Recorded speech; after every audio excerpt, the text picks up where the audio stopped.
नमस्कार। स्वागत है आपका हमारे YouTube चैनल कथा सुधा सागर में।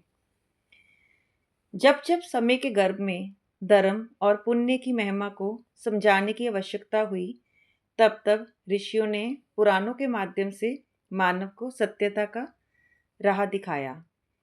सतयुग, त्रेता युग, द्वापर, समय के हर चक्र में कुछ ऐसे दिव्य क्षण आए जिन्होंने मानव जीवन को बदल कर रख दिया। उन्हीं में से एक है अक्षय तृतीया। एक ऐसा दिन जिसमें किया गया हर शुभ कर्म अनंत हो जाता है। लेकिन क्यों? आइए एक एक करके उन रहस्यमय घटनाओं को जानते हैं जिसके कारण अक्षय तृतीया को अक्षय पुण्यवली कहा जाता है। तो आज हम सुनेंगे अक्षय तृतीया की कथा। अक्षय यानी जो कभी नष्ट ना हो। क्या आप जानते हैं इसका संबंध सीधे भगवान शिव से क्यों जुड़ा है? तो आइए बताते हैं। एक कथा आपको सुनाते हैं। बहुत समय पहले राजा भगीरथ अपने पूर्वजों की मुक्ति के लिए व्याकुल थे। उनके पूर्वज कपिल मुनि के श्राप से भस्म हो चुके थे और उनकी आत्माएं मोक्ष के लिए भटक रही थी। राजा भगीरथ ने अपने पूर्वजों की मुक्ति के लिए कठोर तपस्या शुरू की। सालों बाद ब्रह्मा जी प्रकट हुए। उन्होंने कहा, केवल माँ गंगा ही तुम्हारे पूर्वजों को मुक्त कर सकती हैं। लेकिन गंगा की धारा इतनी प्रचंड थी कि पृथ्वी उसे सह नहीं सकती थी। तब भगीरथ ने भगवान शिव का ध्यान किया। सालों की तपस्या के बाद भगवान शिव प्रकट हुए। उन्होंने कहा, मैं गंगा को अपनी जटाओं में धारण करूंगा। और फिर स्वर्ग से उतरती गंगा गरजती हुई, उफनती हुई जब पृथ्वी की ओर बढ़ी, तब शिव ने उन्हें अपनी जटाओं में समेट लिया।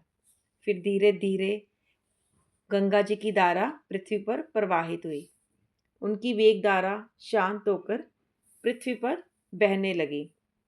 गंगा भगीरथ के पीछे पीछे चली और उनके पूर्वजों को मोक्ष मिला। इसलिए अक्षय तृतीया पर गंगा स्नान अत्यंत पुण्यदायक माना जाता है। तो हमने भगीरथ जी की कथा सुनी अक्षय तृतीया से जो रिलेटेड है। अब हम सुनते हैं अक्षय तृतीया की दूसरी कथा जो है कुबेर जी से रिलेटेड। अब सुनिए कुबेर जी के धन से देवता बनने की कथा। कुबेर, जिन्हें हम धन का स्वामी मानते हैं, कभी एक साधारण यक्ष थे। लेकिन उनके मन में एक संकल्प था कि मैं ऐसा बनूं जिससे संसार का भला हो। धन सिर्फ अपने लिए नहीं बल्कि संसार के कल्याण के लिए होना चाहिए। इस विचार के साथ उन्होंने भगवान शिव की कठोर तपस्या की। वर्षों तक बिना विचलित हुए आखिर शिव प्रकट हुए और उन्होंने कहा, कुबेर, तुम्हारी तपस्या निष्काम है, इसलिए तुम्हें वह मिलेगा जो अमर होगा। तुम्हें मिलेगा अक्षय वैभव। और अक्षय तृतीया के दिन उन्हें स्वर्ग का खजांची बना दिया गया और सौंपा गया स्वर्ग के खजाने का अधिकार। इसलिए इस दिन खरीदा गया सोना अक्षय माना जाता है, यानी कभी ना खत्म होने वाला। तो हमने भगीरथ जी की भी सुना कि कैसे वो अक्षय तृतीया से उनकी कथा जुड़ी है और गंगा जी का धरती पर आगमन। और अब हमने सुना जब हम कहते अक्षय तृतीया पर जाना है, वहाँ सोना खरीदना है, तो सोना क्यों खरीदना है?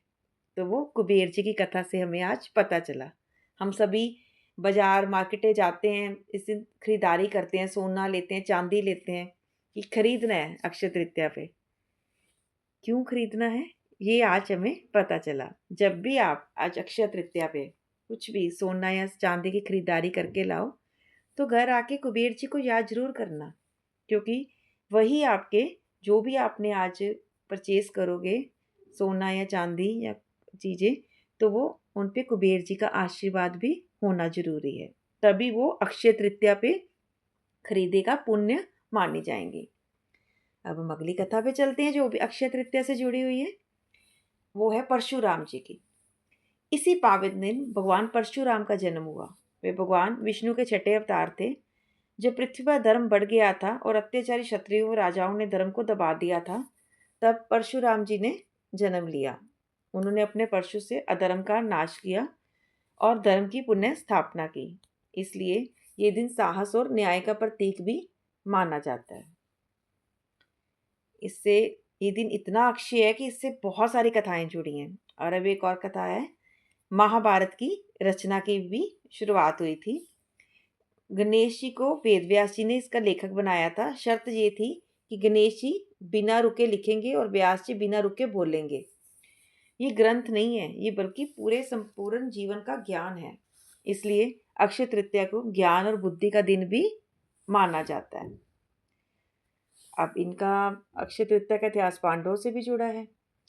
वनवास जब हुआ था पांडवों को, आप जब भी महाभारत कथा सुनते तो उसमें आता है ना कि पांडवों को वनवास हो गया था। तो वहां पे जब वनवास के दौरान पांडवों को भोजन की भारी समस्या थी, तो सूर्य देव ने उनको एक अद्भुत पात्र दिया। कौन सा पात्र? अक्षय पात्र। इस पात्र से जब तक द्रौपदी भोजन न कर लेती तब तक इसमें अन्न समाप्त नहीं होता था। ये समृद्धि और अन्न की कमी ना होने का प्रतीक है। तो हमने बहुत सारी कथाएं सुनी, अब एक और कथा सुनाते हैं इस दिन से जुड़ी। इस दिन सुदामा अपने मित्र श्री कृष्ण से मिलने गए। उनके पास देने के लिए सिर्फ चावल थे, लेकिन कृष्ण ने उन प्रेम को समझा और बदले में सुदामा को अपार धन और सुख दिया। ये सिखाता है कि भावना बड़ी होती है, वस्तु नहीं। इस दिन कोई भी शुभ कार्य करने के लिए मुहूर्त देखने की जरूरत नहीं होती। अक्षय तृतीया पर अबुझ मुहूर्त होता है। आप कोई बिना मुहूर्त निकाले अक्षय तृतीया के पूरा दिन कोई भी शुभ कार्य कर सकते हैं। इस दिन दान, जप, तप, पूजा का फल कई गुना बढ़ जाता है। सोना खरीदना समृद्धि का प्रतीक माना जाता है। गंगा स्नान और भगवान शिव जी का और इसके साथ साथ माता लक्ष्मी का पूजन भी बहुत फलदायी होता है इस दिन। तभी से इस दिन को प्राप्त धन को अक्षय धन माना जाता है। अक्षय तृतीया हमें सिखाती है कि छोटा सा दान भी अनंत फल देता है और भगवान शिव की कृपा जीवन को बदल सकती है। तो महादेव के प्रिय भक्तों, आज इस अक्षय तृतीया पर केवल सोना ही नहीं, अच्छे कर्म भी जमा कीजिए, क्योंकि यही कर्म आपके जीवन में सच्ची समृद्धि लाते हैं। क्योंकि सच्चा अक्षय धन हमारे कर्म ही होते हैं।